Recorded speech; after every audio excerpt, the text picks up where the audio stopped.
5, 4, 3, 2.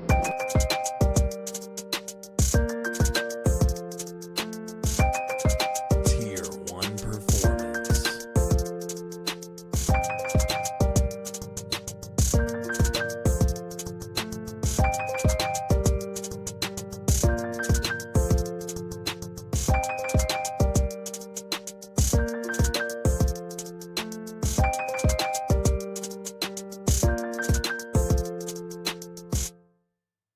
Welcome back, guys, to the In and Out Talks podcast, powered by Tier 1 Performance. Your CEOs, Jordan Powell and Mitch Matulia. How's it going? Welcome all. Guys, we got a lot in store for y'all today. What we mainly wanted to do this podcast about was to tell you a little bit about what's in the pipeline for Tier 1 Performance from a business standpoint, but also what's going on around the league, what's going on in Major League Baseball, NFL football. We're going to dive into everything sports, but first and foremost, Jordan, welcome to the show.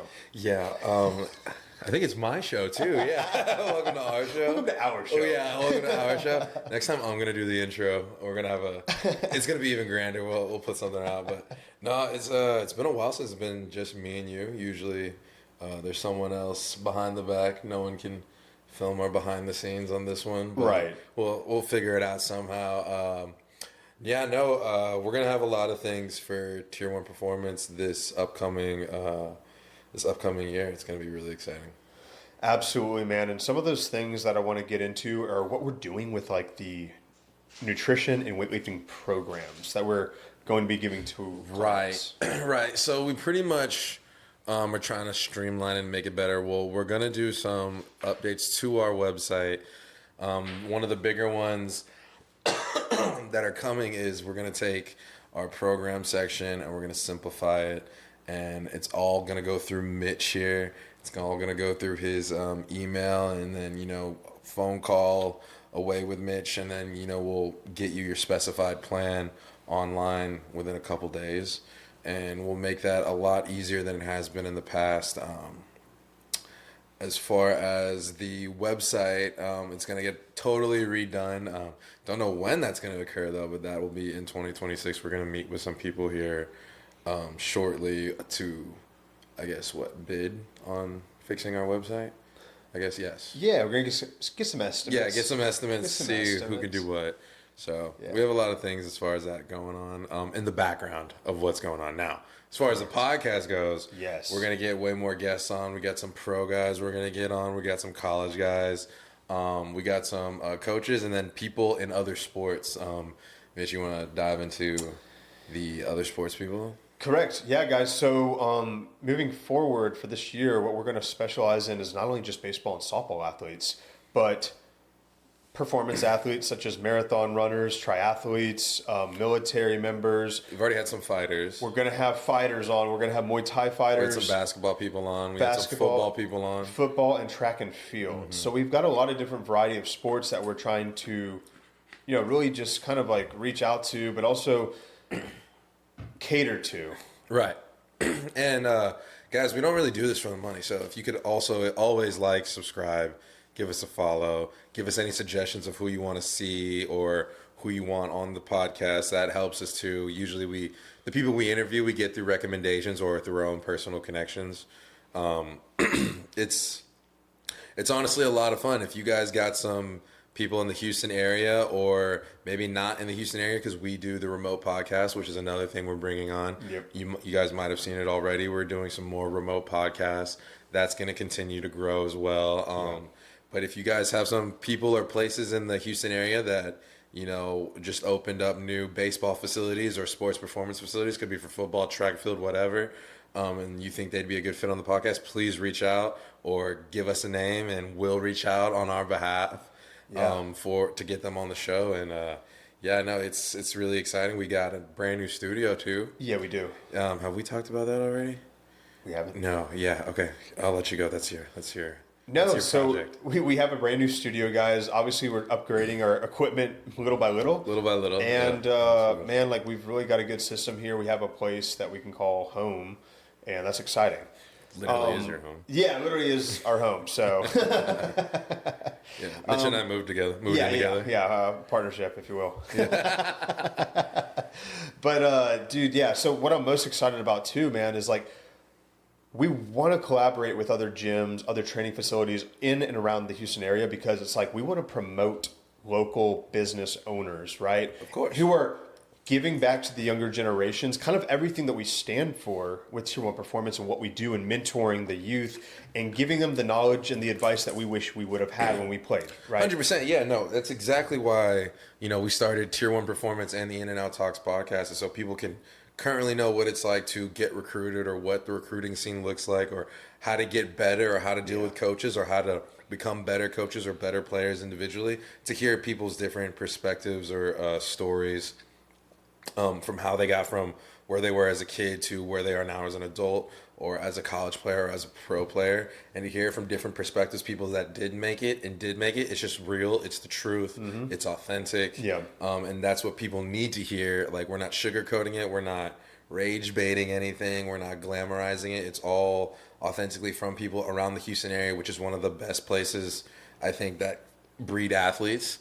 Also, we got people from all over, from like Florida, New York, Massachusetts, California that we've had on the show or that are we going to have on the show, and by us having us do that, like, we bring something different unlike any other podcast, and that's the only reason why we do it. Right. And so people, it's like, if we would have had this when we were younger, like, imagine the kind of player that we would have ended up being. Well, and all our viewers, whether they're kids or adults or parents, it's like we just wish that all of you, or at least some of you, can take something away from this podcast, right? Yes. There's always lessons. There's multiple lessons to learn in these podcasts. Correct. Even when it's just us two, with all of our backgrounds and our ups and downs, like, we can prepare the younger generations for what's to come and what to expect or how to deal with it when things don't go your way. Because, like, it's only that top 1% of the 1% that have a perfect ending to their sports careers. Yeah.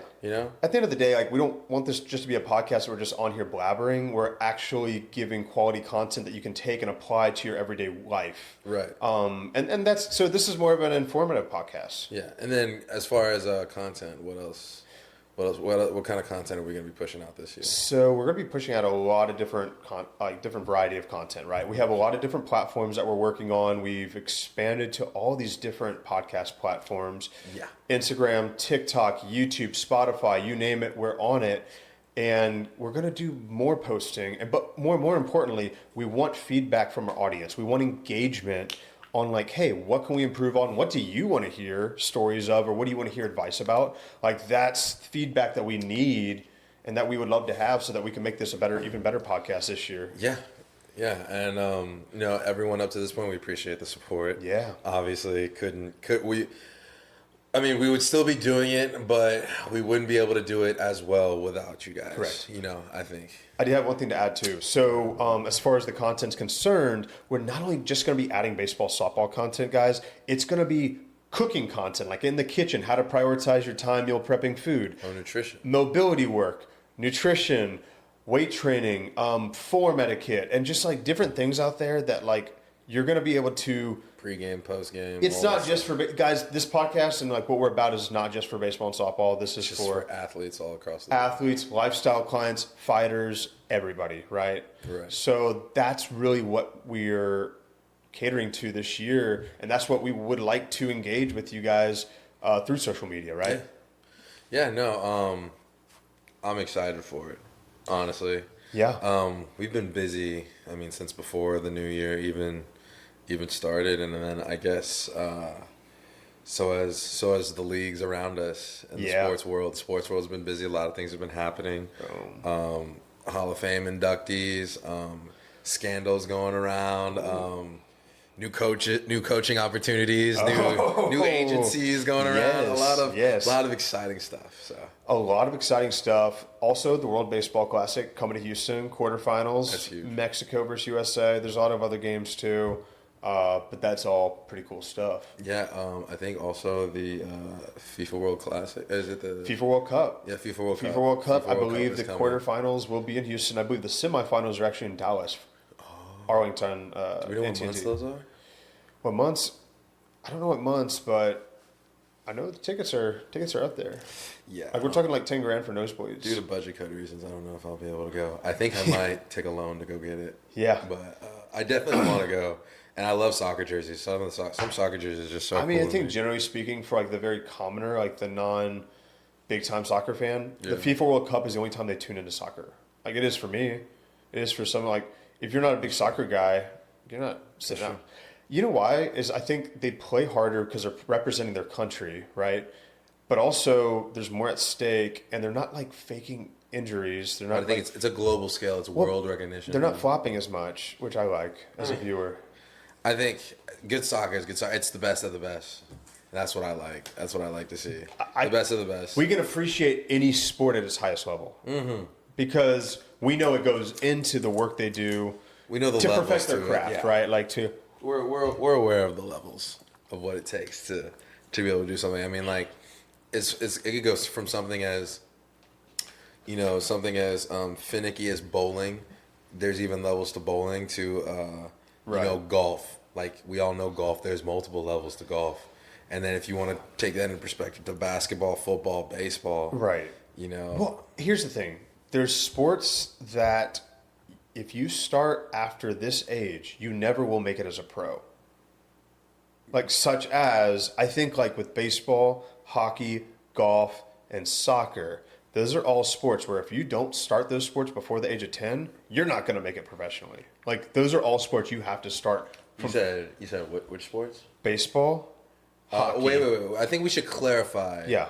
What age? Or are you saying like there's a different age cutoffs for certain sports? No, I think that some require such fine motor skills Okay. that you can only develop between the ages of 4 and about 10.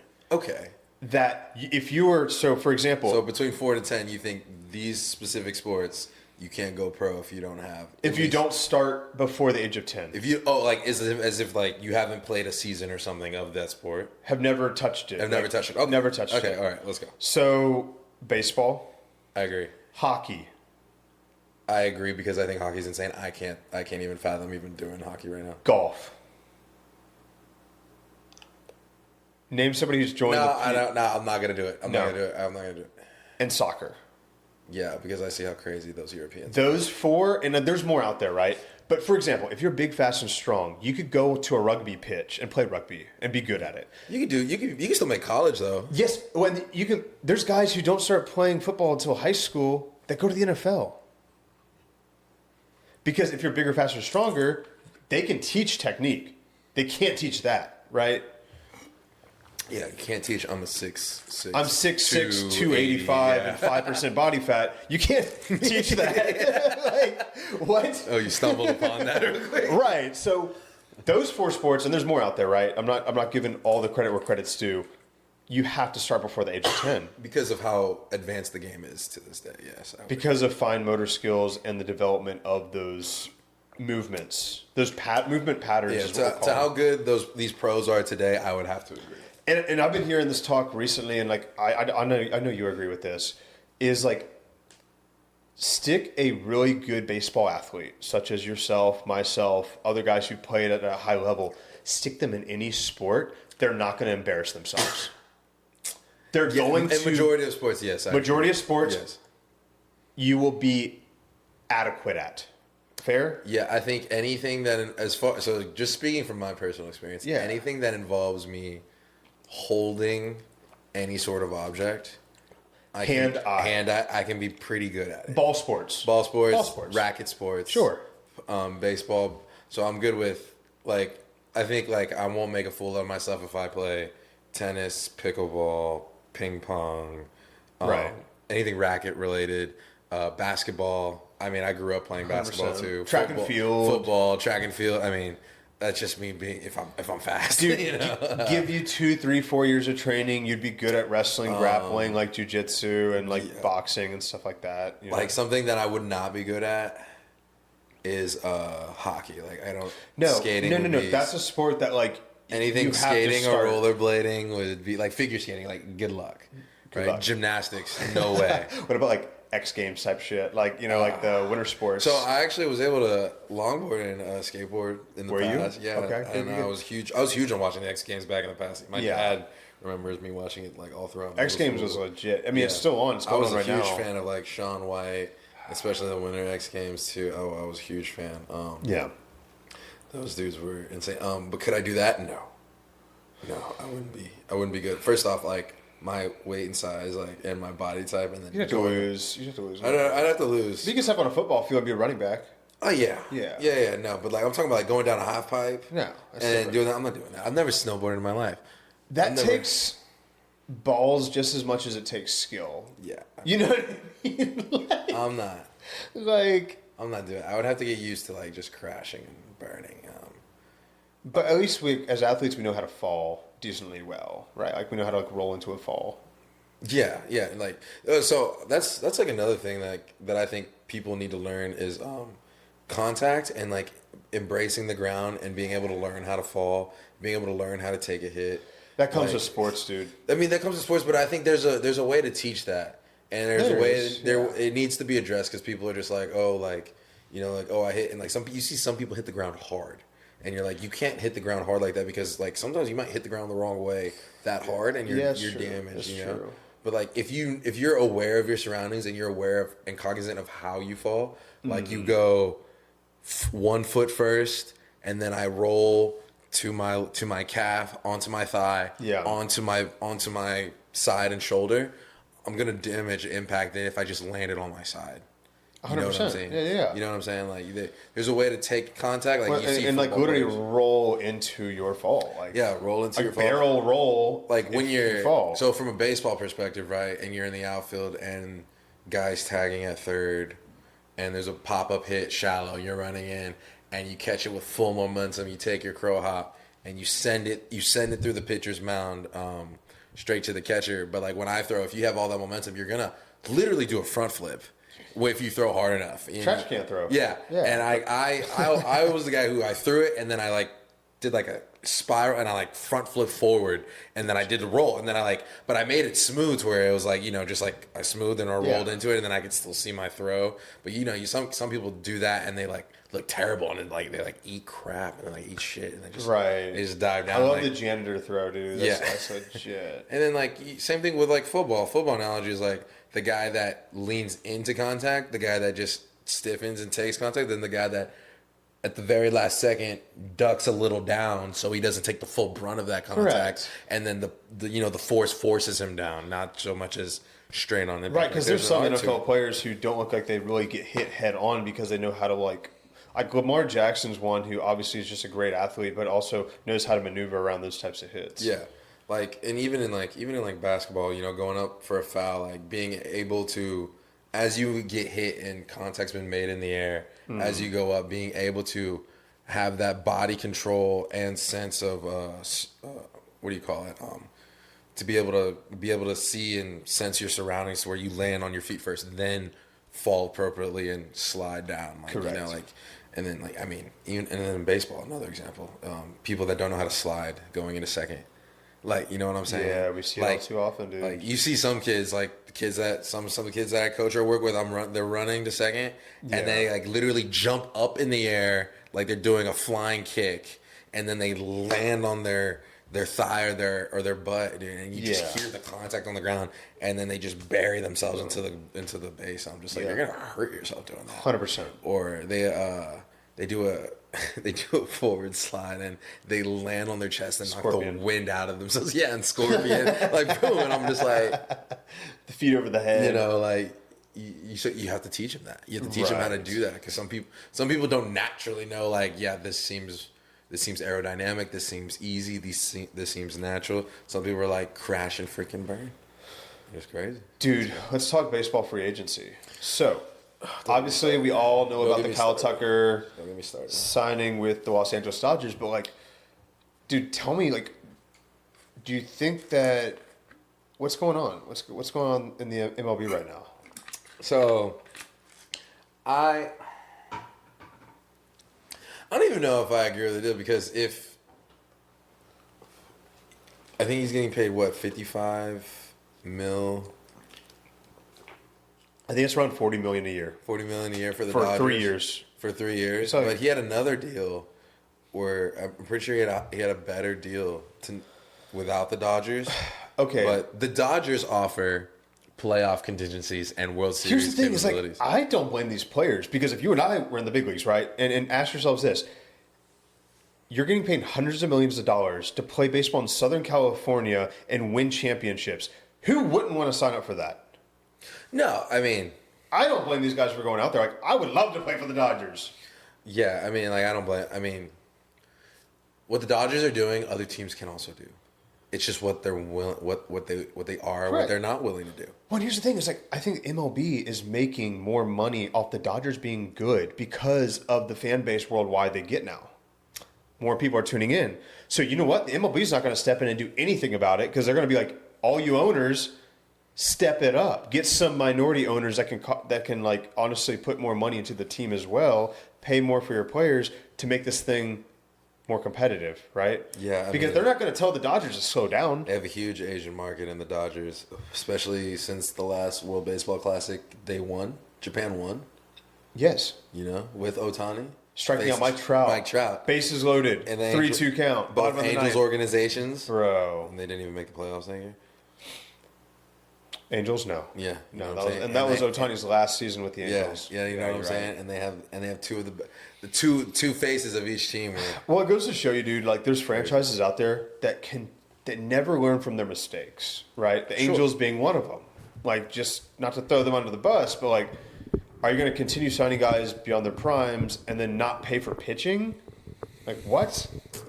They're not developing around their guys. They haven't for the past 20 years. Yeah, they're not. I mean, Mike Trout's a hell of a player, but what does he have to show for it besides individual accolades? It's like, can you name more than 3 Angels pitchers in the past 20 years? Like, I can't. I'm not going to. I have a hard time doing so. You know what I mean? Yeah, I mean, I'm not saying you're wrong. I'm not saying you're wrong. But we have. What about Bregman's move? What about the Red Sox? Okay, so Bregman ultimately is winning because he's getting paid more money. Okay, but I mean, it's not so much I blame for like, what do you think about Bregman not signing back with the Red? It's not that. It's more so like, why do you think the Red Sox even let that happen? Like, I mean, they fought so hard for him with Devers, the whole situation. but do they have something in the minor leagues that we don't know about? Like, do they have prospects that they feel like are more valuable than him in that It position? just doesn't match the drama though that came with Bregman. Then why? And here's the thing: is that he was very much a poolside hitter, and so like he would be perfect for the Green Monster. He was perfect for Minute Maid, right? I mean, didn't he battle some injuries while he was in Boston? I believe so a little bit. Yeah, but I mean, like, it was a short contract. it was a 3-year opt-outs after the first year. Yeah. He opted out. Yeah, it's a short contract, and now he's making more in Chicago. But like, you bring up this whole stink before the season about Rafael Devers to a point to where you get rid of him to acquire Bregman, right? I don't think they got rid of him to acquire Bregman because they already had Bregman. They just let Devers go. Right, Because but Devers like- was being like, but supposedly. The pin is they use Bregman as leverage, as a leverage piece. Like, we're putting him above you. So Yeah. either adapt Play or first go. base. Yeah, either adapt or go, and he didn't. So like, Devers looks like a first baseman. He does not look like a third baseman. yeah, but like I know that he played a good third base, but like, I mean, I think he led the league in errors. then yeah, play first. Yeah, but like, I think my thing is with that is like, if you're gonna leverage somebody, Yeah. why would you let him go after 1 year of leverage? Because you like, even if he didn't play a full year healthy, like, what was the point of the move? Well, I mean, Chicago bought out his contract, did they not? Or he opted out, so he doesn't get those 2 extra years. Because no, so apparently what happened is his agent goes, he goes up to Boston and goes, hey, and this is all through what has been online, but he goes, hey, we got a good offer out there. Like, what's your offer? And you know, the Boston Red Sox gives him their offer, and his agent goes like, yeah, we got something better than this. Yeah. Like, we got a better offer, and they're like, well, what's the number? And he goes, well, you're not gonna just give us your best. Let's not go back and forth. Yeah. And we'll let you know. And like, from my understanding is they sat on it. They go, hey, what is it? Final offer right here, right now. They lowball them, I guess, maybe under a couple 10 mil, and then they're like, yeah, we got Chicago. Chicago gave us something better, and they went with Chicago. But Well, like, and it boils down to like, all it is like sales negotiation, and like sometimes I think they're like bluffing. Sometimes it's like a chess match. It's like a poker. It's like a poker game. You know what I mean? yeah, I mean, sure. Because like, yes, most of the time, I think there are other offers out there, but sometimes who knows what happens behind closed doors, right? Like we Yeah. don't know.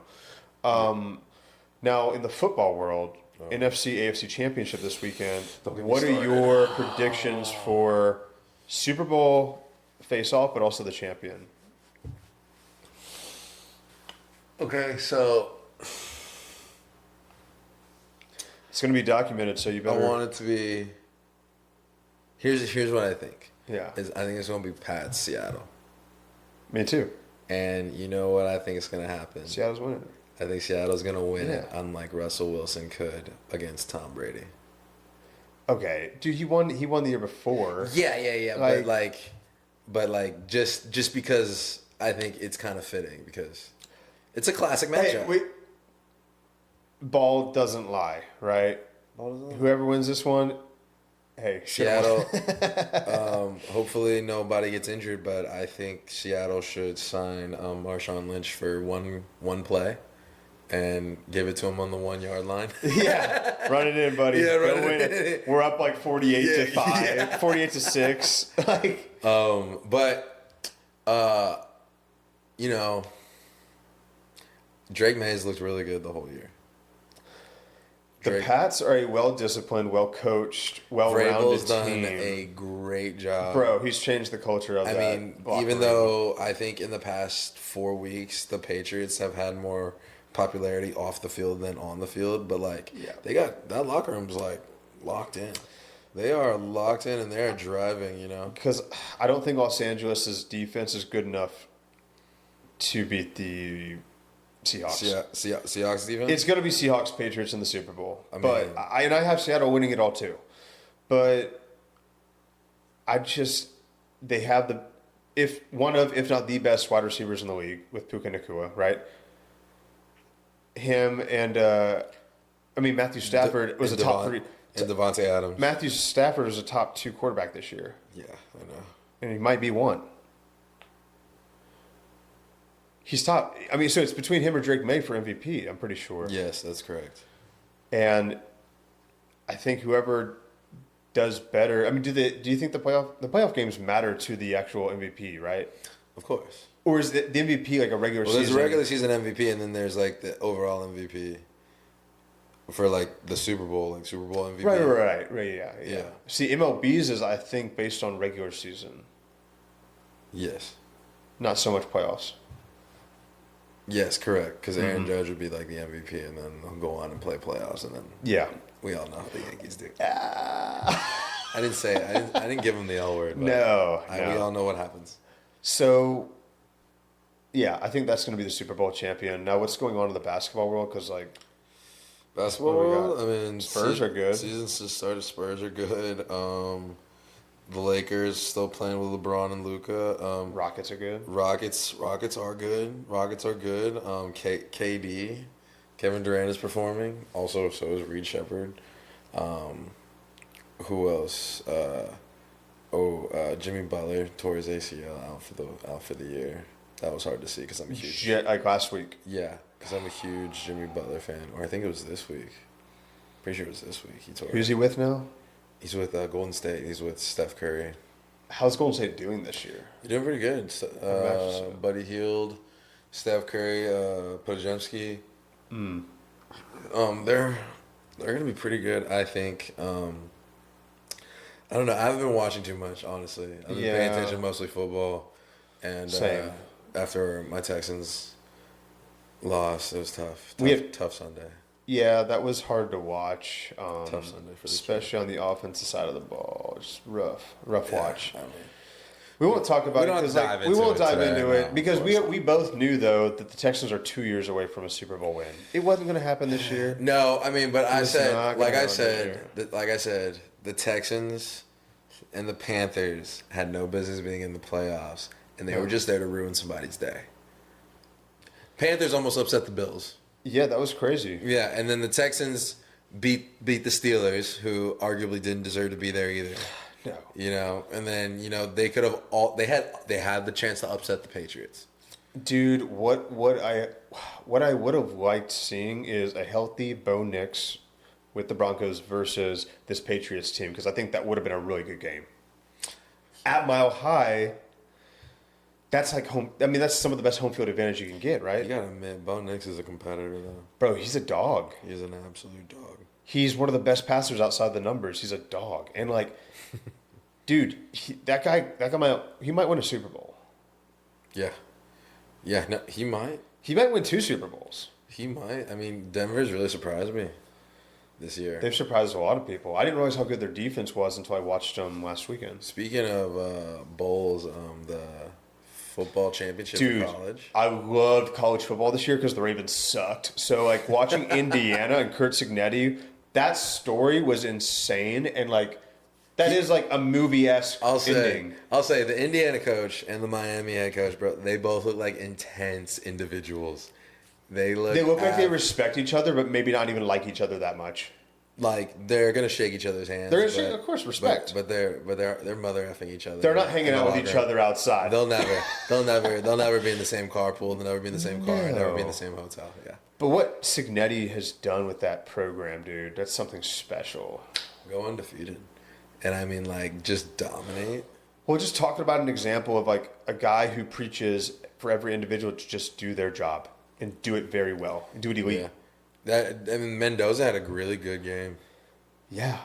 And, like, bro, do you know that I think they dropped, it was a stupid statistic, like, they dropped less than 12 passes this whole year, which is crazy.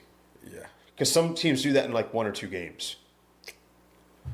Like, big time. Some people do that in Madden. Bro, big time Division I schools, guys are doing that in, like, 2 games. Yeah. You know? That's absolutely nuts. And then going back to the NFL, like, with all these job openings, I mean, who's had a job opening so far? It was the Giants just got Harbaugh. Baltimore. Pittsburgh. Baltimore is thinking about signing somebody. They just signed the Chargers defensive coordinator. Who was a defensive backs coach with Baltimore back in like 2018 to 2020 or something like that. But the new OC coach for the Chargers is Mike McDaniel. Yes, he is. Who was the old head coach from Miami. Miami had an opening. Cleveland had an opening. Atlanta had an opening. Raiders have an opening. Boom. So we got the Giants, Raiders, Cleveland, Ravens, Dolphins,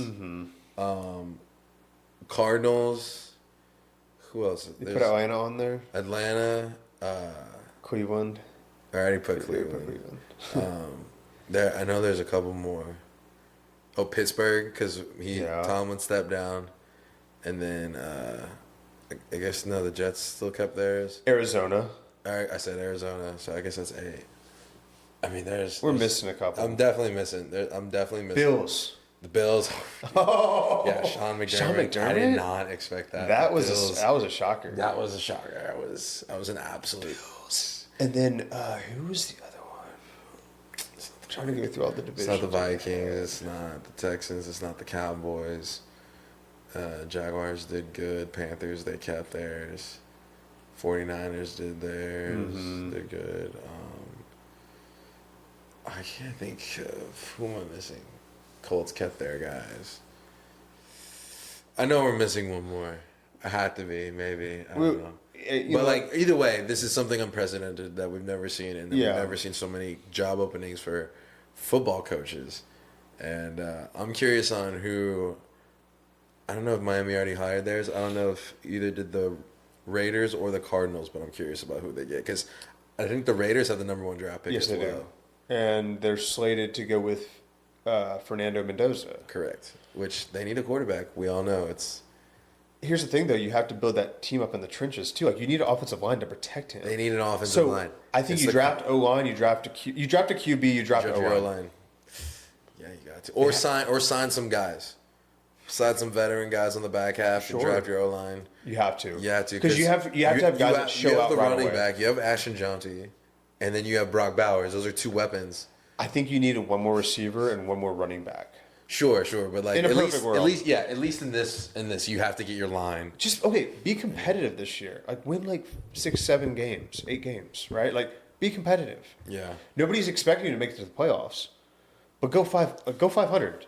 Yeah, at least win where everything stays in Vegas. House always wins. House always wins. House has got to win, House always wins. What else is going on?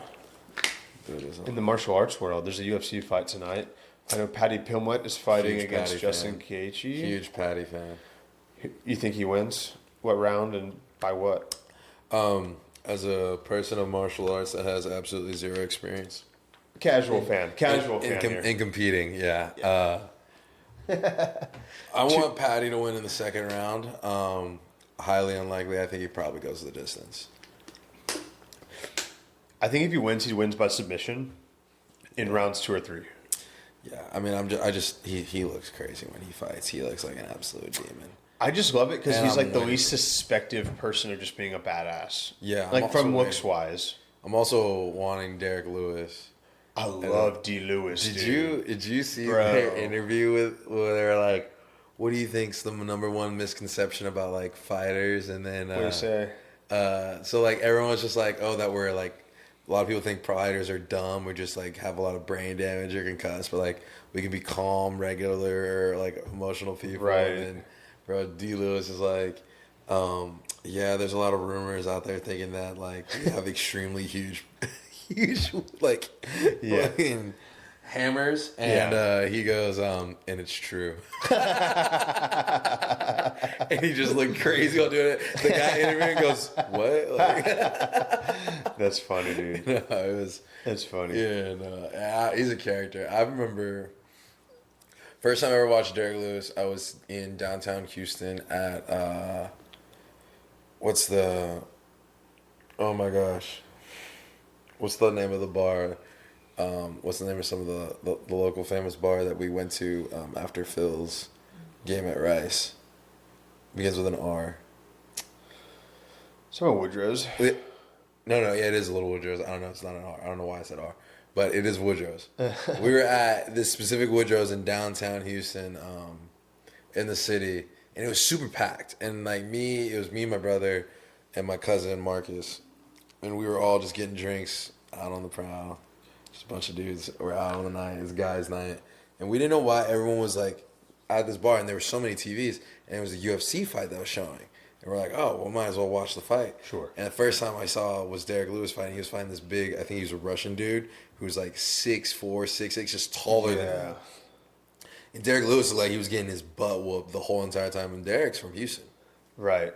And then he just starts throwing haymakers in the last round and catches him and ends up beating the crap out of him. And everyone went nuts. Little Woodrow. Yeah. People were throwing drinks. Yeah. Everyone went crazy. And it was like, Dude. it was the first time I ever saw him. And I was like, I've been watching him ever since. That dude is so strong. Yeah, Derek Lewis is crazy. He's a freak of nature. Here's the thing: is like he's a perfect example of taking his craft really seriously, but not taking himself too seriously. And I think there's actually like a beauty to that, right? And I think that a lot of athletes out there, really successful athletes, they treat their craft extremely seriously. Like they're obsessed with it, right? Yeah. But they have like a sense of humor, right? Like they're not just Sure. super tightly wound up 24/7.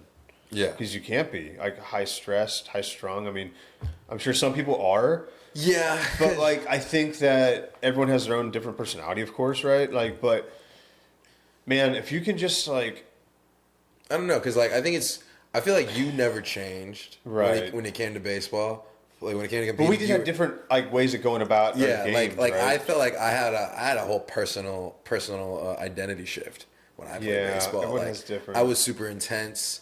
Didn't want to talk. I wasn't gonna smile. I wasn't gonna be your buddy. I was super intense, super focused on the job. Or Yeah. I was like locked in.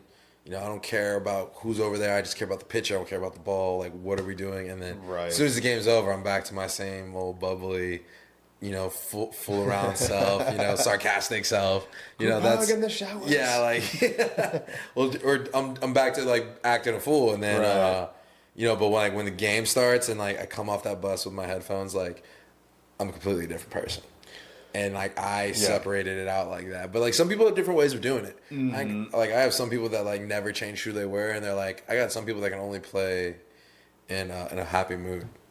Like they can only play well when they're happy. Some people can only play when they're like relaxed. If something's keeping them on edge, they're gonna make a mistake. See, here's the thing: is like I'm very competitive when I'm on the field, but I have a good way of hiding it because like I prepare for the game very seriously, but then when the game happens, I'm very light, loose, and relaxed. Sometimes Yeah. even joking in between pitches with my second baseman, right? But like Right. But during the play itself, like I'm laser focused because there is a lot of downtime in baseball. Huge A lot of downtime. So like when there's nobody on base and the pitcher just threw a ball, I might just chirp a little joke to my second baseman, but then I'm walk back in. It's also you're also around a lot of people because like it's lonely out there. I know it is, bro. That's why I hated. Lonely dude, I out there in hated center. playing outfield, and obviously like never got good read. It's not meant for people with like attention deficit disorder or hyperactive disorders like and whatsoever. Because like I want to be a part of the action, and at shortstop, you make it. You're a part of plays every single inning, right? So yeah, I mean, especially in the younger sense, when you're younger, it's hard to get distracted out there and it's boring. But like the way I kind of look at it is like from a video game perspective, I have a view of everything in front of me. Like the ball is in front of me, the batter's in front of me. I can see everything going on. True. You have the best. In between pitches, I am thinking if the ball is hit anywhere in these areas, right? What's my responsibility? What am I doing? And then from that perspective, I'm able to then analyze the guy's swing, his stance. So he's most likely to hit into this area because the way he stands, he's so open. He's probably pull side. Or I just saw him take a cut, and now that he's taking a swing and a hack, I can see that he's actually very late on the ball. So I should probably step over, and he's going to be more to my left side from center field. Correct. So now I'm thinking about what I'm going to do and how am I anticipating the best first step. And then when he actually does do it, now instead of me being on time with my reaction, I'm actually a step or two ahead. Yeah. And I've already read it and I've already analyzed it. And like, that's why I like the outfield because it's like, yeah, it's boring, but when the ball is hit your way, you've had so much time to analyze and think about it that you can pretty much visualize any scenario that's happened and then make it come true. You know? Yeah, and that's why you were an outfielder and I was not. Because like that way of thinking, like there's just no way I could like go. There's levels to it, and like you said, there's a lot of people think, oh, outfield, balls hit you, oh, go catch it, it's up in the air. That ball gets freaking high. Oh yeah, so high sometimes you can't even see it. I hated outfield, man, and like, but they just tried to stick me out there because I was fast. Yeah, and then I was like, number one staple. Infield is my thing, boys. Like on the ground or nothing. The ball on the ground just was so easy, dude. Like it was weird. Not everyone can naturally field a ground ball either. It was just easy. It came down.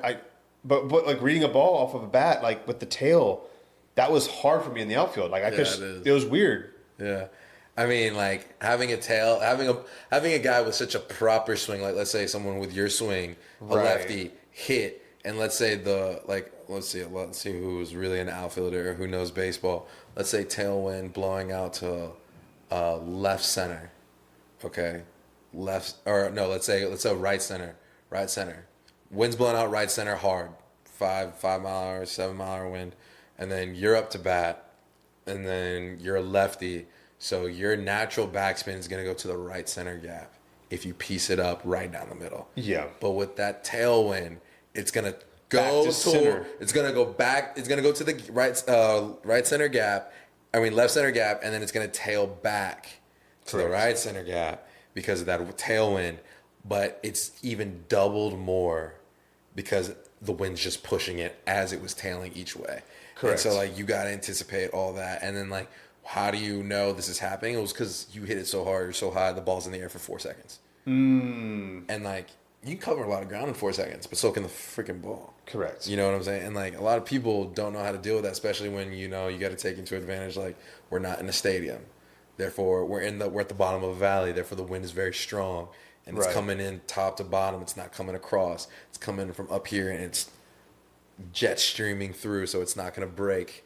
As much ball's not going to slice through, right? Right. You know, so you got to take all that into account. And and I only had to do that because I played at the University of Rhode Island, and that's how your field was. My field is, yeah. My field, the University of Rhode Island academic buildings are set on this gigantic hill. They're set on this gigantic hill, and then the baseball and sports facilities are at the bottom of the hill. And most of the time, the air and the breeze like rips through, and the wind always shoots out. So that's where I feel.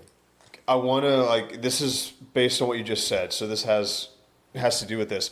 I think it's important for young athletes when they go on official visits, study the field and ask others where the wind flies, because all that stuff can impact your own stats. Oh, yeah, for sure. Because I'm a lefty. In hindsight, I wish I would have actually looked for more left-handed hitter ballparks when I went on visits. URI is a left-handed hitting ballpark. I went to a right-handed hitting ballpark. There was always a crosswind that would blow straight to left center, and so if I tried to pull a ball, it would take it and make it go to center. Yeah. And I hated that. Actually, I'd say lefty ballpark, but it's more of a pitcher's ballpark because most times that wind's blowing in. If you're a hitter, look for a hitter's ballpark to go to for college. Yeah. If you're a for pitcher, sure. go to a pitcher's ballpark. Okay, hitter's ballparks that I played at Florida State, hitter's ballpark. That ball fucking I loved hitting at that Florida ball State. fly. You ever want to, if you think you can hit the ball off a scoreboard, Florida State's where you want to go. LSU too. Ball does some things out there. That ball moves out there. That ball hits no air resistance until it clears 5 stories in the air. I'd imagine like anywhere in California, Nevada, Arizona, Colorado, the ball just flies in those places. I don't know how it is in Cali, but I wonder if the ball flies there closer to the coast. I think so. Oh, depending on the wind, right? Yeah. And depending on the positioning of the field. Yeah. Balls didn't. Who else did the balls fly for that I played at? Florida. Ball moved in Florida for me. That ball does some things. Yeah. Texas A&M had a pretty cool park. It takes some effort to get it out of there, but Blue Bell? but the ball can fly To what part of the field? left field, but also I've seen a ball hit the dead center. I've seen a kid from Texas A&M while we were playing them. One of my buddies was pitching. I'm not going to say his name out of respect for him because he's my boy. He hit the ball so freaking hard off my boy that by the time I turned around, and I gave a courtesy jog. I knew it was gone. By the time You gave a courtesy jog, so you didn't just hands on the hands on the knees. Just let him know. I gave him a courtesy jog, and when you look at the jumbotron, at the screen, the camera shows where the ball is going. Yeah, I wasn't even in the frame. That's how far that thing cleared the batter's eye. And so we're talking 460 plus. That's what I'm saying. I was like, I don't think I've ever seen a ball hit that far. Yeah, and that was also the same game that I hit my bomb onto the building in left field.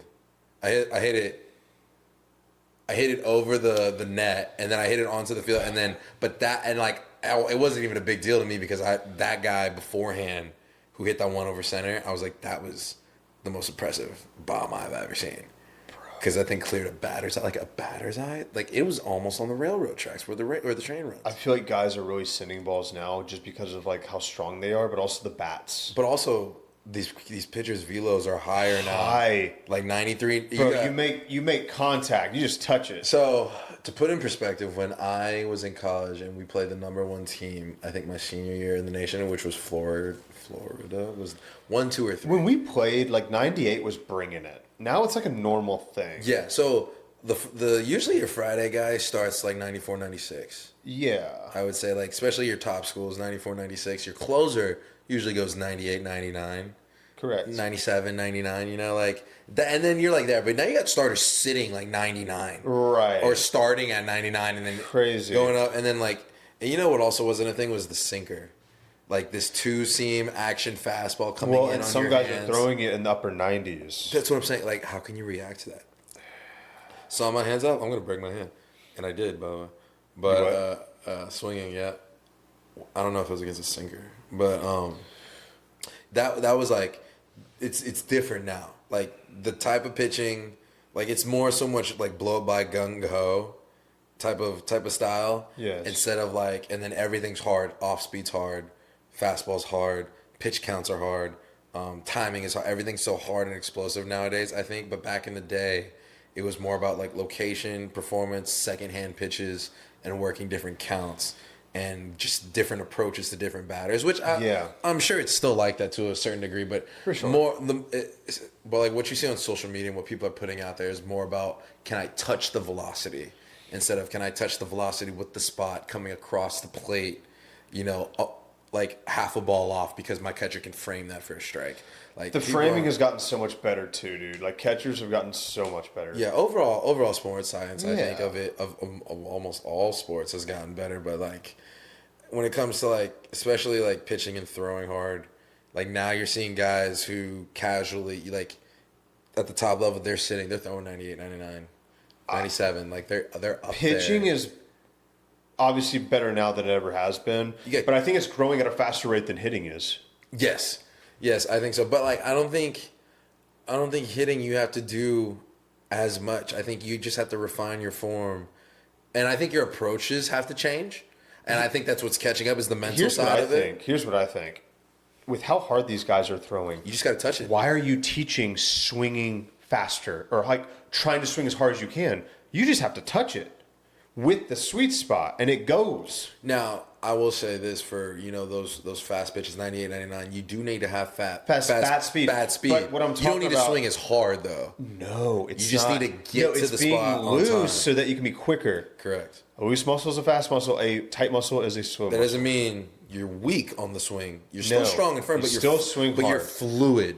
You're fluid. You're not strangling the bat. You're not white knuckling the bat. Exactly. You're not trying to jerk its way through. You're not trying to muscle its way You're through. not trying to Bryson DeChambeau these swings, guys. Like, you're not trying to do that. You're trying to jet lead. Tiger Woods it. You're trying to jet lead, like, boom. Like, kind of almost like a jab. Almost like a strong jab. Boom. That's what you're trying to do to the baseball. And if you're able to do that with your barrel, the ball's going to go. Even when you're, like, fighting and throwing punches, it's the same concept. Like, you want to be loose, but obviously you want a tight fist when you're actually making contact with the punch. 100%.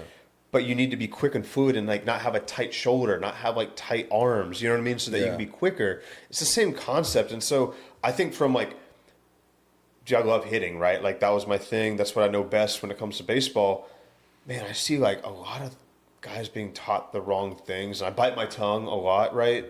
But the hitting approaches need to change to adapt to this pitching. Yeah.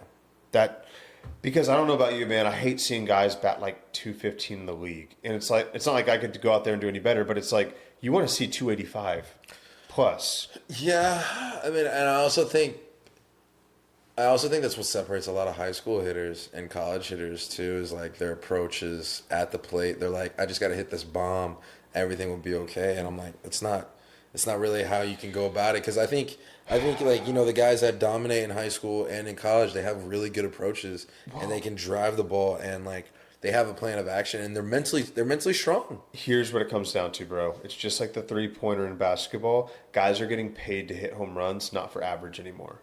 So like, in other words, if you hit me bombs, I don't care how many strikeouts you have. I don't care if you bat 220. But if you hit 45 home runs with close to 100 RBIs, you can, like, it doesn't matter.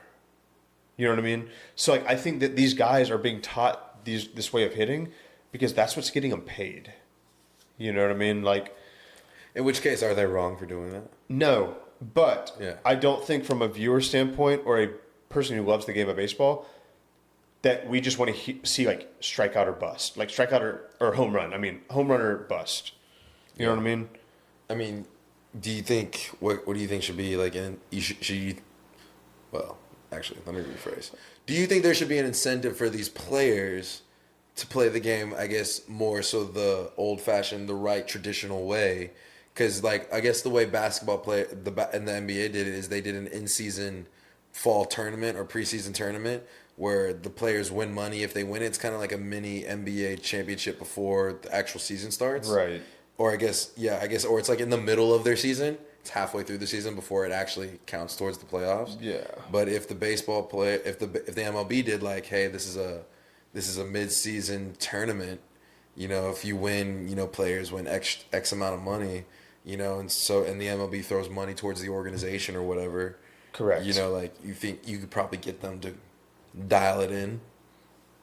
But, like, are viewership ratings actually going that high in the NBA? Because I heard viewership ratings were down in the NBA. That's a big reason why they had to add that tournament. And That is a huge reason. But even then, they're still down. Like, in the playoffs, they're down. I'm not sure about the playoffs, but I do know they're still down. But like I don't know. I was just saying, do you think that would work as far as getting those players to play that way in the MLB? I don't think they're going to cater it to, like, old school philosophy, like, baseball people anymore. I think they're always going to adapt and they're always going to change, and it's whatever. I think MLB's making more money and viewership ratings have been increasing, so I don't think they're going to change anything, to be honest with you, bro. Like, anytime soon. Either way, I'm already ready for playoffs. Me too. Yeah. Baseball ready? Who you got winning? The World Series? Yeah. Dodgers. Again, three-peat. I think they're going to three-peat. I'm gonna take a shot in the dark and be different, and I'm gonna say Padres. Shot in the dark. Sleeping. That is a real shot in the dark. That is a shot in the dark. Yeah. And I'm only gonna say that because No. I just want to be different. I hope you're right. I mean, I would love to see the Padres win, but I just don't. They've think it's gonna they've had opportunities. I mean, hopefully they can put it together. I'm sure all the San Diego Padres fans are thinking the same thing. They've got some dudes. They got some dudes. It boils down to their bullpen and their starting pitching. I think it's just so much. Everyone's going to be focused on the Dodgers hype that they can potentially sneak in an upset. It's a big. It's still a big market team, but it would be an upset compared to the Dodgers. Yes. Correct. Yeah, I would say.